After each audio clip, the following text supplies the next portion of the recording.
Bismillahirrahmanirrahim. Assalamualaikum warahmatullahi wabarakatuh.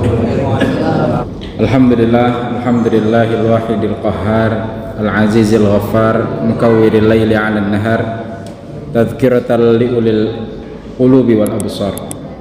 Asyhadu an la ilaha illallah wahdahu la syarikalah wa asyhadu anna Muhammadan 'abduhu wa rasuluhu la nabiyya wa la rasula ba'dah. Allahumma fassalli wa sallim wa barik ala habibina wa syafi'ina wa qurrata a'yunina wa maulana Muhammad wa ala alihi wa sahbihi ajma'in. Rabbi syrah li sadri wa yassir li amri wa hlul 'uqdatam min lisani yafqahu qawli. Allahumma iftah lana abwabal barakah wa abwaban ni'mah wa abwabal fudul wa abwabal ilm wa abwabal barakah. Allahumma anfa'na bima 'allamtana warzuqna ilman nafi'an wa 'amalan mutaqabbalan wa rizqan halalan thayyiban mubarakan fi. Yang kami hormati orang tua kami, para tokoh masyarakat, para pengurus DKM Masjid Al-Muwahhidin, dan juga segenap imam, khatib dan bilal yang turut hadir di kesempatan pengajian rutin mingguan kita kali ini. Bersyukur kita kepada Allah dengan ucapan alhamdulillahirabbil alamin, dan bersalawat kita dengan lafaz Allahumma sholli ala sayyidina Muhammad wa ala alihi wa sahbihi ajma'in.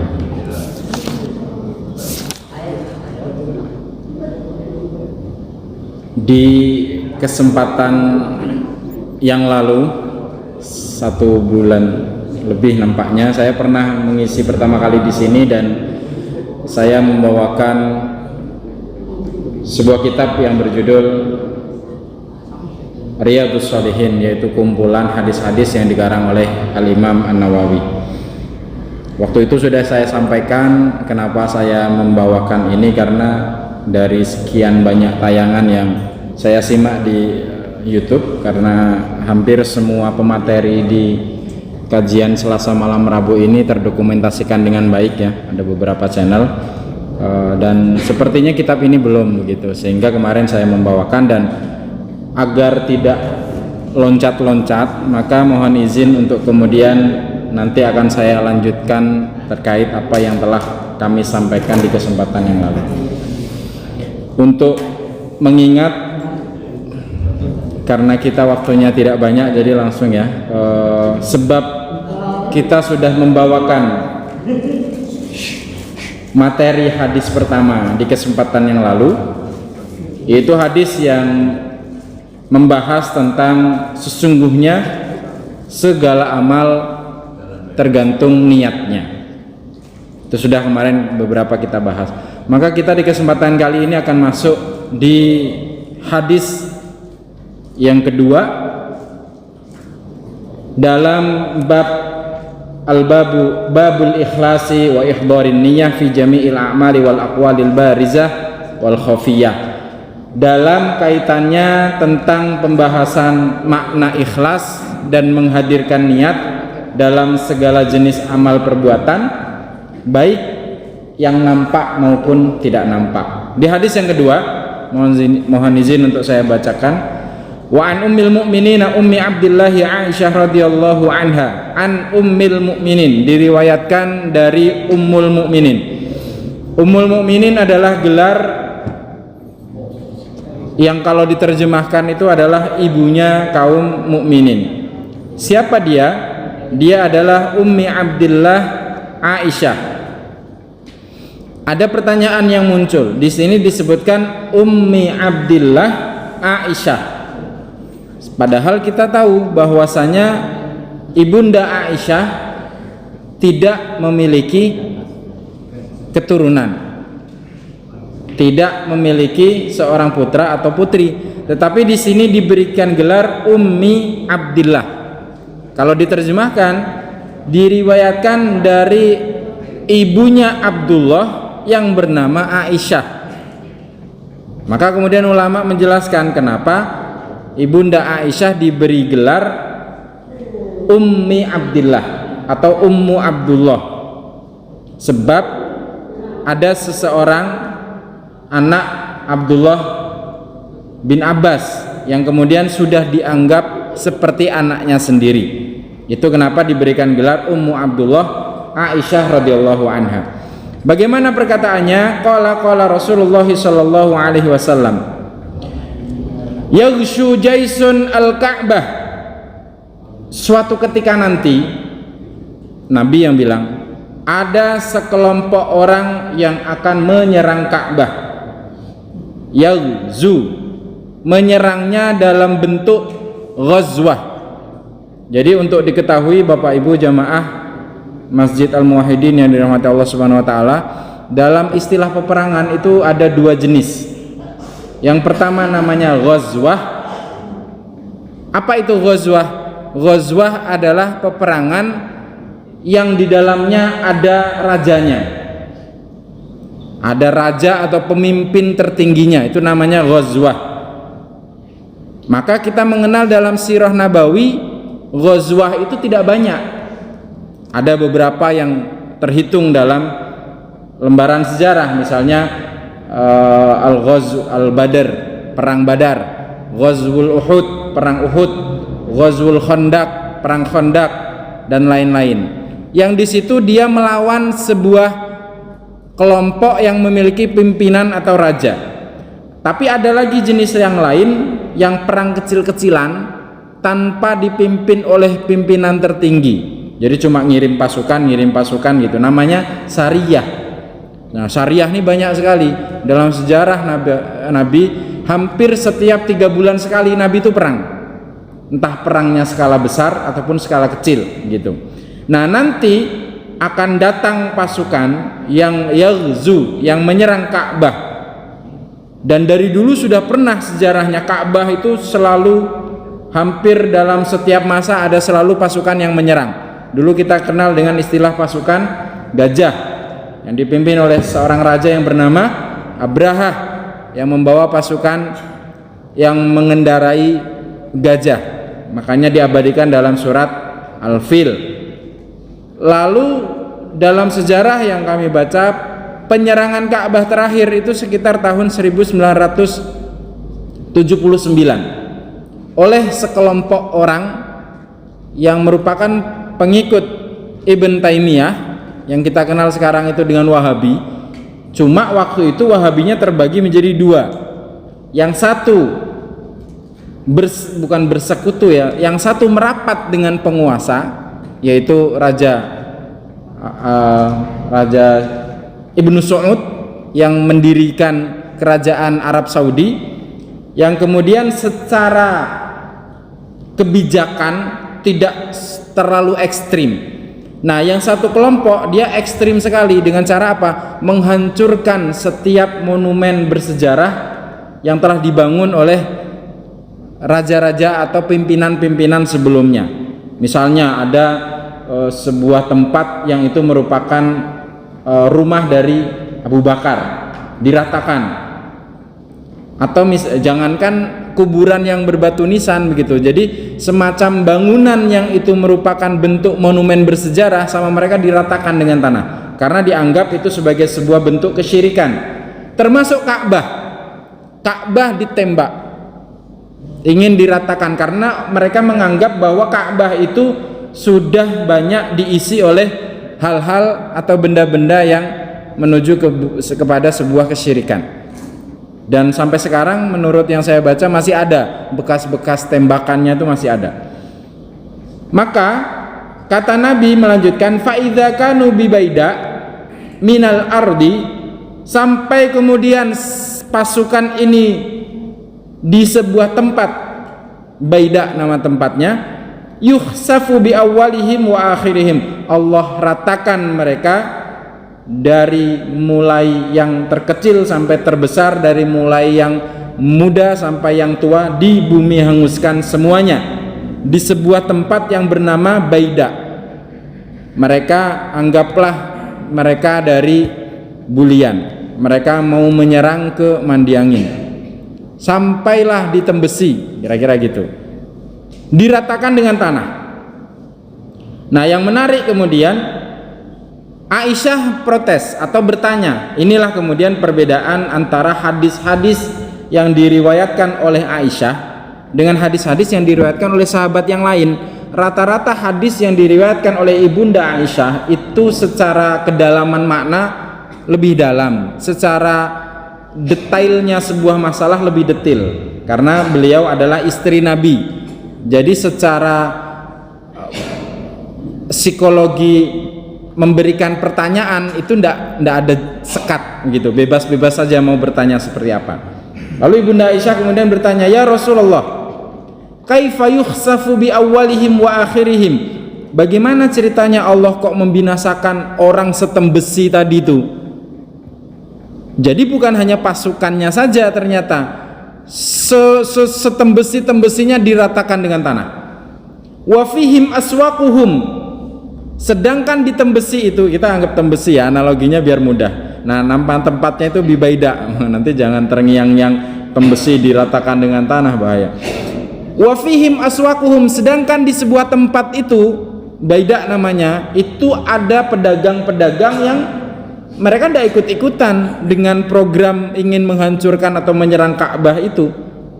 Waman laisa minhum, dan ada juga sekelompok orang yang memang tidak termasuk bagian dari kelompok orang pasukan yang ingin menyerang Ka'bah itu. Maka kata Nabi, qala yukhsafu bi awwalihim wa akhirihim thumma yub'atsuna ala niyatihim. Ya, Allah ratakan dengan tanah semuanya, lalu kemudian yub'atsuna ala niyatihim, nanti di hari kiamat Allah akan bangkitkan orang-orang itu sesuai dengan niat mereka. Jadi kira-kira kalau kita semua di dalam majelis ini diwafatkan oleh Allah, nauzubillah ya, misalnya kan kemarin kita lihat ada di pesantren Pasuruan lagi sholat asar, ambruk lantai 2-nya, terkuburlah tuh. Maka nanti kita jangan pakai contoh kita ya, pakai contoh yang kemarin anak-anak santri itu. Maka nanti dari 60 berapa korban terakhir itu, 67 atau 66 atau 68, 67 ada yang mengikuti ya, 67 santri itu akan dibangkitkan oleh Allah dengan niatnya masing-masing.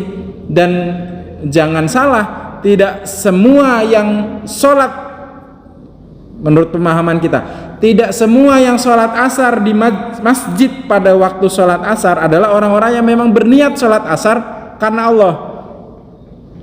Ini kalau bukan santri ya, tapi kalau santri kan nanti ada namanya wafat dalam keadaan syahid, sebab mereka fi talabil ilm, sebab mereka dalam rangka thalibul ilmi. Tapi kalau dalam masyarakat umum misalnya, ada yang datang ke masjid itu karena pengen dibilang soleh, ada yang datang ke masjid sebab segan dengan tetangganya, ada yang datang ke masjid sedang dengan niat untuk pengen ngadem karena di rumahnya gerah, di sini ada AC-nya, macam-macam. Maka kemudian yub'atsuna ala niyatihim, dan nanti mereka akan dibangkitkan tergantung niat mereka. Jadi disortir ulang, mana yang mau nyerang Ka'bah dikumpulkan, mana yang berdagang di pasar dengan jujur dikumpulkan, mana yang tidak ikut-ikutan juga dikumpulkan sesuai dengan niat mereka. Ini adalah hadis yang membahas tentang kenapa niat menjadi sangat penting. Maka pelajarannya, jangan sampai kita keluar rumah dengan meniatkan niat yang tidak baik. Selangkah kita keluar dari pintu, maka pastikan niat kita benar-benar niat yang baik. Walaupun secara zahir kita bukan berangkat ke majelis ilmu, kita bukan berangkat ke masjid, kita bukan berangkat ke musola, tapi apapun yang kita lakukan, kalau kita niatkan sebagai ibadah dengan niat untuk mengharap ridho Allah, semuanya akan bermakna baik. Kita kerja, niat ingsun, kalau Jawanya ya Allah, nawaitu, saya niat untuk berangkat pergi kerja, menafkahi anak istri dalam rangka mengabdi sebagai hambamu, hamba yang bertanggung jawab sebagai seorang suami. Pergi dia, ternyata di jalan kena musibah, meninggal. Maka dia diwafatkan dalam keadaan niat dalam rangka berjuang menafkahi keluarganya, dan itu pahalanya luar biasa. Termasuk ketika mau tidur, maka pastikan bahwa tidurnya kita adalah tidur yang benar-benar membawa kebaikan.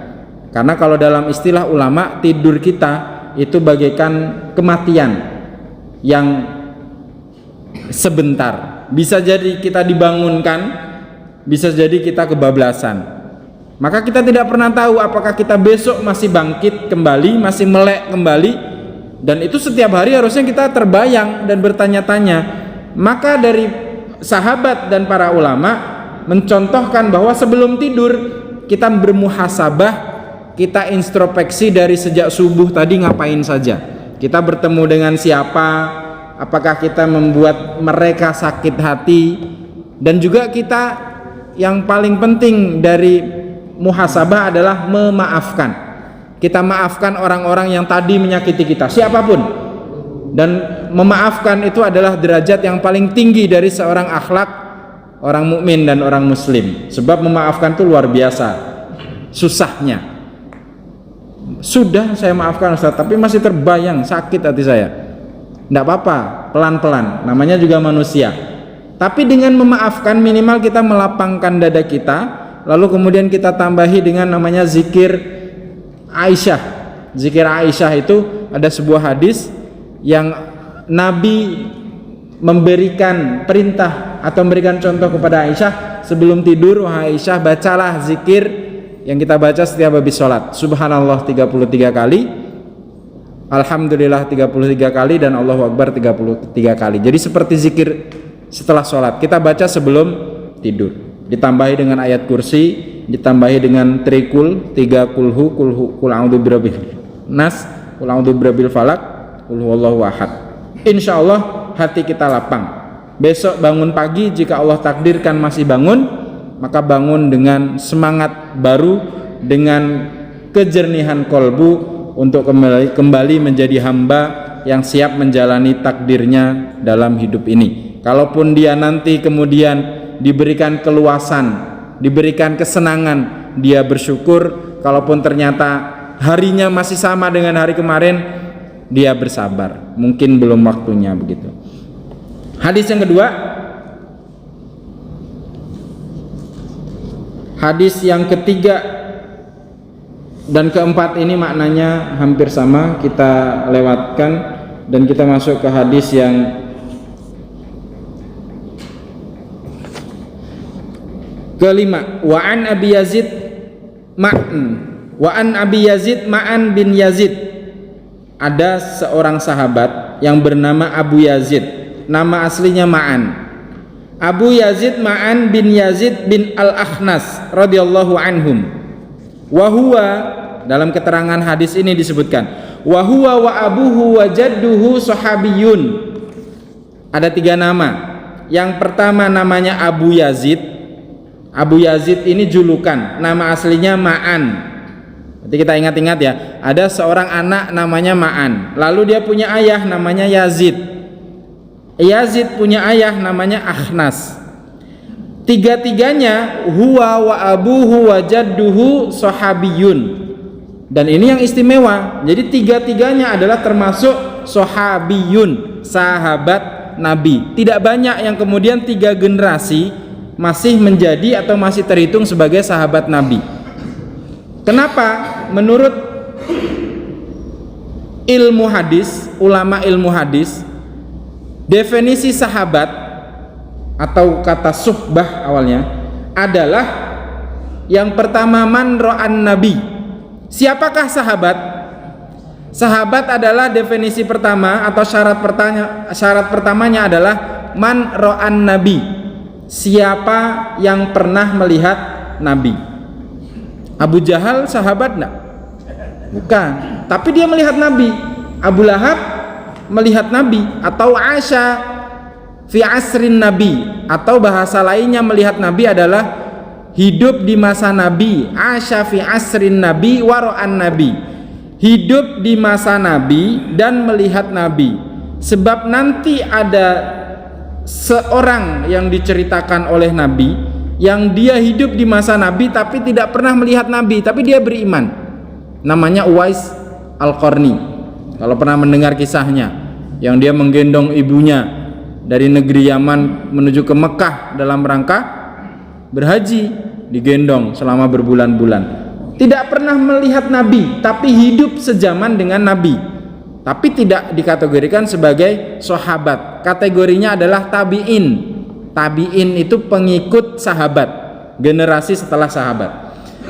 Maka kalau syarat pertama terpenuhi, man ra'an nabi, maka dia termasuk golongan sahabat. Tapi tidak cukup itu, karena Abu Jahal, Abu Lahab, yang jahat-jahat itu melihat Nabi, hidup sejaman dengan Nabi, tapi tidak disebut sebagai sahabat. Sebab syarat yang kedua adalah wa amana bih. Mereka beriman dengan Nabi, mengakui bahwa Muhammad adalah Rasul Allah dan Allah adalah Tuhan satu-satunya yang wajib disembah. Tapi tidak cukup sampai situ, karena ada yang nanti bernama Abdullah bin Ubay bin Salul, seorang munafik yang menghembuskan berita-berita bohong tentang Nabi, termasuk yang menyebarkan isu bahwa Aisyah berselingkuh dengan seorang sahabat yang bernama Sofwan bin Al-Mu'attal dalam peristiwa Hadisul Ifki. Ada tuh nanti dalam rentang sejarah, ada sebuah peristiwa menggegerkan bagaimana Ibunda Aisyah dituduh berselingkuh setelah ekspedisi peperangan Bani Mustalik. Abdullah bin Ubay itu seorang yang melihat Nabi, hidup sejaman dengan Nabi, beriman dengan Nabi, tapi dia munafik dan wafat dalam keadaan kufur, dalam keadaan kafir, maka tidak disebut sebagai sahabat. Syarat yang ketiga yang dimaksud dengan sahabat adalah wamata alal iman, sampai akhir hayatnya masih memegang teguh keimanan. Itulah baru yang memenuhi kriteria seorang sahabat. Menurut mazhab Ahlus Sunnah wal Jamaah yang kita ikuti, sahabat itu banyak sekali jumlahnya. Kita mengenal ada Ahlul Badar. Ahlul Badar itu para sahabat yang mengikuti peristiwa perang Badar, yang jumlahnya 300-an sekian, yang kemudian kita ada sholawatnya atau sholawat Badar, karena mereka dijamin otomatis masuk surga. 300 sekian, belum lagi sahabat-sahabat yang lain, kalau dihitung mungkin ada 1000-an bahkan lebih. Tapi yang menarik adalah menurut akidah yang lain, yaitu Syiah, sahabat itu cuma ada 9. Jadi nanti salah satu cara untuk membedakan antara Ahlus Sunnah wal Jamaah adalah dalam tradisi Ahlus Sunnah wal Jamaah, setiap kali menyebut nama sahabat, kita bukan wajib ya, tapi semacam keharusan, di belakangnya harus disertai dengan radhiyallahu anhu. Abu Bakrin Siddiqi radhiyallahu an, Umar bin Al-Khattabi radhiyallahu an. Karena itulah yang akan membedakan antara kita aswaja Ahlus Sunnah wal Jamaah dengan Syiah. Syiah nggak ada radhiyallahu anhu karena mereka nggak suka. Mereka mencela, mereka memaki para sahabat itu. Di antara deretan sahabat yang dicaci maki habis oleh golongan Syiah adalah tentunya Abu Bakar, lalu Umar, lalu Utsman, karena mereka adalah orang-orang yang dianggap menghalangi haknya Ali bin Abi Thalib sebagai penerus estafet kepemimpinan dari Nabi Muhammad SAW. Sebab satu-satunya menurut mereka yang layak menggantikan Nabi, dan menurut wasiat Nabi kata mereka, padahal hadis itu adalah hadis maudhu, hadis bohong, hadis palsu. Dan dalam sejarah perhadisan, pertama kali yang menciptakan hadis palsu adalah orang-orang dari golongan Syiah. Itu kenapa dalam pembelajaran ilmu hadis ada kategorisasi hadis. Ada hadis itu paling tinggi namanya hadis sahih. Sahih nggak hadis ini? Oh sahih. Ada tuh di kitab Sahih Muslim, ada di kitab Sahih Bukhari, ada, berarti sahih. Ada di bawahnya nanti hasan. Hasan tidak mencapai derajat sahih. Ada lagi nanti hasan li ghairih. Ada nanti maudhu, ada nanti hadis yang palsu, dhaif, ada yang lemah secara sanad periwayatan, dan lain-lain. Nah, maudhu, hadis-hadis palsu pertama kali dalam sejarah diciptakan oleh orang-orang Syiah yang mengatakan bahwa pemimpin yang layak sepeninggalku nanti, kata Nabi, kata mereka, adalah Ali bin Abi Thalib dan keturunannya. Sehingga menurut keyakinan mereka, Abu Bakar, Umar, Utsman adalah sahabat, bukan sahabat, adalah orang-orang yang layak dibenci dan dicaci maki sebab merebut hak-hak kekuasaan dari Ali bin Abi Thalib yang mereka puja terlalu berlebihan. Maka kemudian sahabat tiga sahabat yang bernama Ma'an, Yazid, dan ayahnya yang bernama Akhnas menyampaikan sebuah hadis. Yang menyampaikan ini namanya Ma'an, yang anaknya tadi itu. Apa bunyinya? Kana Abi Yazid akhraja dananir. Ayahku itu pernah mengeluarkan sedekah atau infak dananir. Dananir itu jamak dari dinar. Satunya namanya dinar. Kalau dua dinaroni, kalau tiga atau seterusnya namanya dananir. Dalam istilah bahasa Arab, kalau jamak itu otomatis minimal 3 dananir. Masjid, 1 masjid. Masjidani, 2 masjid. Masajid, banyak masjid. Tapi banyak itu berapa? Bisa 10, bisa 50, tapi minimal 3. Sehingga 3 sudah disebut masajid. Nah, di sini Ma'an menerangkan bahwa ayahnya yang bernama Yazid mengeluarkan sedekah sebanyak minimal 3 dinar. Kalau kita konversikan ke rupiah, 1 dinar itu kira-kira 4,2 gram emas. 1 gram sekarang berapa ya? 1 juta. Hampir 2 juta. Katakanlah 2 juta. 1 dinar berarti 4 kali 2 8 juta. Iya, 8 juta itu baru 1 dinar. Kalau 3 berarti 24 juta, bayangkan. Tapi kalau zaman dulu emas kan tidak semahal sekarang kan begitu.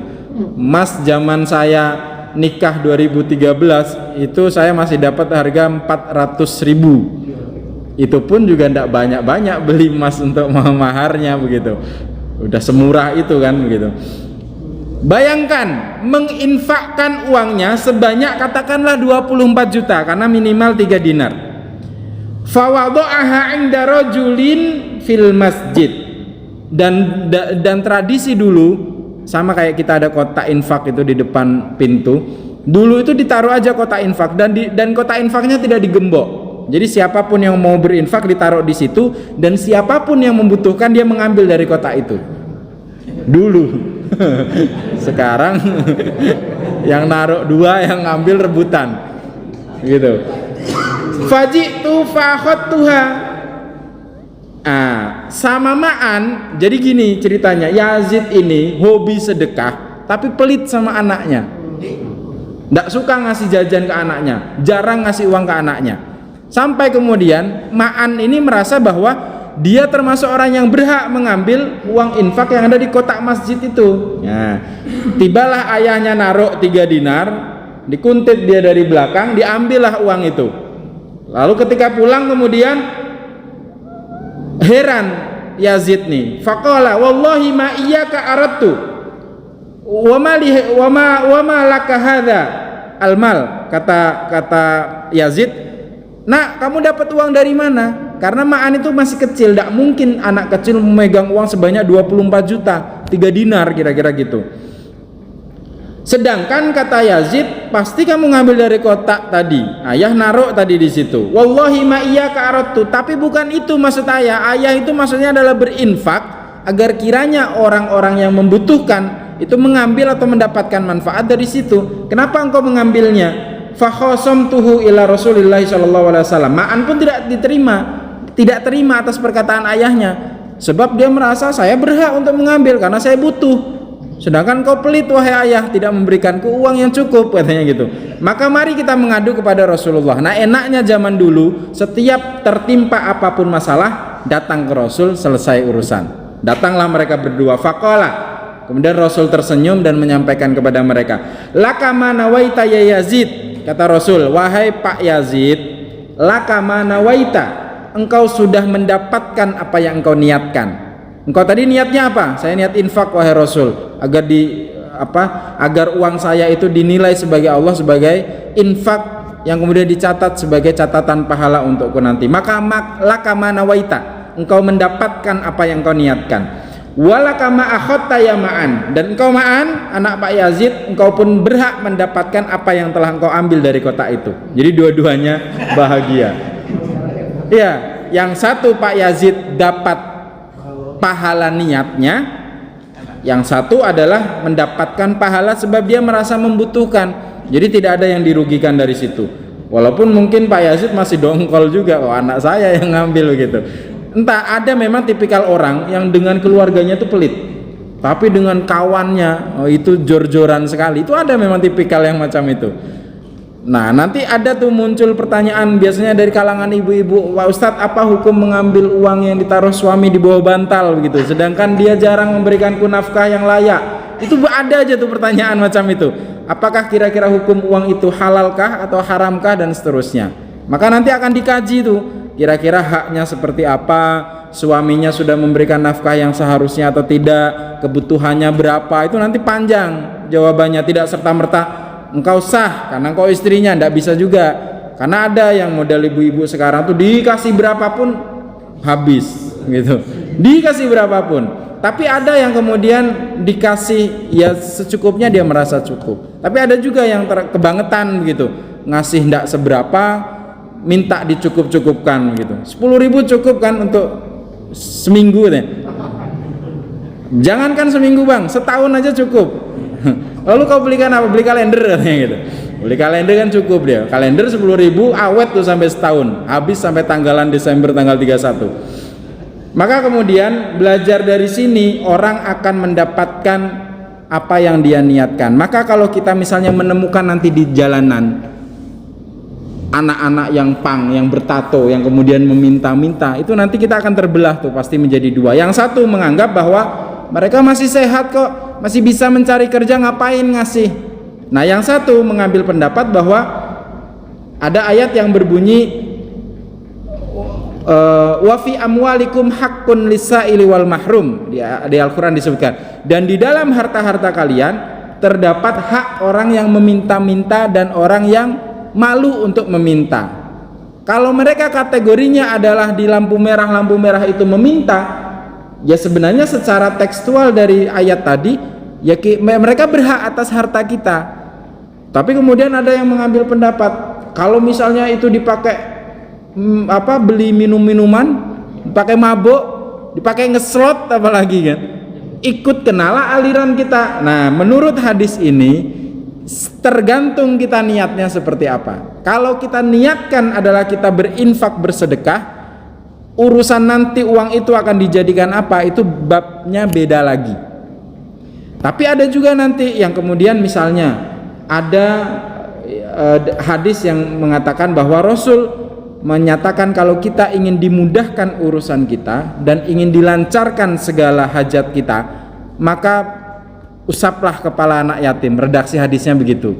Maka kalau dalam tradisi kita di bulan Muharram, kita ngusuk-ngusuk kepala anak, tapi bukan ngusapnya sebenarnya. Ngusap kepala anak yatim artinya adalah kita memberikan apa yang kita makan untuk mereka juga sebagai makanan. Kita memberikan harta yang kita punya untuk mereka nikmati juga.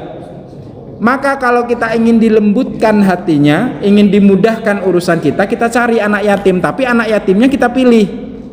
Itu dalam rangka ingin melembutkan hati. Karena ada ulama yang mengatakan kalau kita misalnya memberikan, kan tidak semua anak yatim itu baik, ada anak yatim tuh yang bedugalan tuh banyak juga begitu. Sudah yatim, kalau istilah anak sekarang tuh sudah dikasih kekurangan malah kurang ajar gitu, ada istilah begitu tuh. Sudah dikasih musibah malah makin jadi gitu, itu ada. Kalau kita berikan misalnya uang untuk anak yatim yang mereka hobinya cuma ngegame saja, nah itu bukan lembut tuh, malah keras hati kita nanti nampaknya begitu, karena mereka dipakai untuk hal-hal yang tidak baik. Tapi kalau kita kemudian niatkan bahwa mudah-mudahan dengan sedekah kita ini akan kemudian memberikan manfaat untuk dia, menyambung hidupnya, bisa memberikan nafkah walaupun sedikit, bisa memberikan makanan yang layak walaupun sebentar, dan dia bisa menegakkan punggung untuk beribadah kepada Allah, maka terserah ya Allah bagaimana kegunaannya. Jadi kalau ada pertanyaan kira-kira menghadapinya kayak mana, tergantung keyakinan kita. Kalau kita merasa bahwa sedekah kita adalah bermanfaat untuk dia, boleh kita milih-milih, boleh. Kalau kita asal saja juga boleh, karena di beberapa lembaga zakat itu tuh ada orang yang hobinya berkeliling dari satu lembaga ke lembaga lain. Dia tuh modus, dan para para pelaku atau para orang-orang yang berkecimpung di dalam lembaga zakat itu tahu dari gerak-gerik seseorang, dari percakapan seseorang itu tahu dia ini bohong atau enggak. Misalnya, Pak tolong bantu, saya sedang kesusahan, anak saya 5, saya janda, saya butuh sekolah, membayar sekolah, saya butuh makan harian. Dari ceritanya saja orang yang terbiasa dengan infak, sedekah, zakat, lembaga amal zakat itu tahu. Maka biasanya mereka, oh ini bohong nih, tapi tidak apa-apa lah, kasihlah 100, 200, 300, kasih. Tapi kalau yang benar-benar membutuhkan, benar-benar dibantu tuh, butuh anaknya berapa, misalnya 5 juta dibayarkan, butuh untuk melunasi hutang apa dibayarkan. Kalau benar-benar, dan itu ada screeningnya. Tapi kalau dia, itu modus aja lah begitu, kasihlah, agak 100, 200 jadilah. Maka kita akan mendapatkan ma'nawait, apa yang engkau niatkan itulah yang engkau dapatkan. Maka sekiranya kita kemudian meniatkan hal-hal yang baik, mudah-mudahan Allah memberkahi segala niat baik kita. Satu lagi hadis yang diriwayatkan oleh Abu Hurairah Abdurrahman bin Sakhr. Ada seorang sahabat namanya Abu Hurairah. Abu Hurairah ini sejak dulu selalu diperdebatkan tentang nama aslinya. Ada yang mengatakan nama asli Abu Hurairah itu adalah Abdullah. Ada yang mengatakan Abu Hurairah itu Abdul Uzza. Ada yang mengatakan Abu Hurairah itu nama aslinya Abdurrahman. Nah, Imam Nawawi mengambil pendapat bahwasanya Abu Hurairah nama aslinya adalah Abdurrahman bin Sakhr. Makanya di sini disebutkan an Abi Hurairah Abdurrahman bin Sakhr.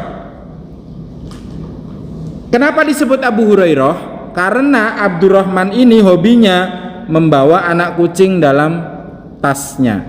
Dan Abu Hurairah ini Ahlus Sufah namanya. Ahlus Sufah itu orang yang hidup di serambi Masjid Nabawi. Makanya kenapa Abu Hurairah terbanyak meriwayatkan hadis Nabi, karena dari mulai Nabi bangun tidur sampai tidur kembali selalu diikuti. Hanya di dalam bilik rumahnya saja yang tidak. Nah, khusus di dalam bilik rumah itu tugasnya Aisyah untuk meriwayatkan hadisnya. Jadi nanti ada perbedaan kategorisasi hadisnya. Kata Abdurrahman bin Sakhr atau Abu Hurairah mengatakan bahwa innallaha, Rasul bersabda, innallaha la yanzuru ila ajsamikum, bahwa Allah tidak melihat badan kalian, wala ila suwarikum, dan tidak terhadap paras tampang rupa kalian, walakin yanzuru ila qulubikum, tetapi Allah melihat hati-hati kalian. Maka tergantung kejernihan kolbu kita seperti apa, itulah yang Allah nilai dan Allah catat nanti sebagai kolbu-kolbu yang bersih, yang mutmainnah. Ya ayyatuhan nafsul mutmainnah, jiwa-jiwa yang tenang, hati-hati yang bersih yang Allah akan panggil. Fadkhuli fi ibadi wadkhuli jannati. Itu adalah hati-hati yang bersih. Man atallaha illa biqalbin salim, yang nanti hanya orang yang hati-hatinya bersihlah, yang hatinya suci, yang akan menghadap Allah dengan muka cerah dan mendapat ganjaran yang semestinya dan dimasukkan ke surganya Allah Subhanahu wa taala. Itu saja yang bisa kita bahas di kesempatan kali ini. Ada 3 hadis yang intinya adalah apa yang kita lakukan tergantung niat yang kita niatkan dari awal. Sebaik apa niat kita, itulah yang kita nanti akan petik di akhir nanti. Hadanallahu wa iyyakum ajmain. Mohon maaf jika ada salah, khilaf atau penjelasan yang kurang bisa ditangkap. Tidak ada kebaikan kecuali datangnya Allah, dan tidak ada kesalahan kecuali datangnya dari pribadi saya sendiri. Kita tutup dengan mengucapkan hamdalah, alhamdulillahirabbil alamin, dan doa kafaratul majlis. Subhanakallahumma wa bihamdika asyhadu an la ilaha illa anta astaghfiruka wa atubu ilaik. Assalamualaikum warahmatullahi wabarakatuh.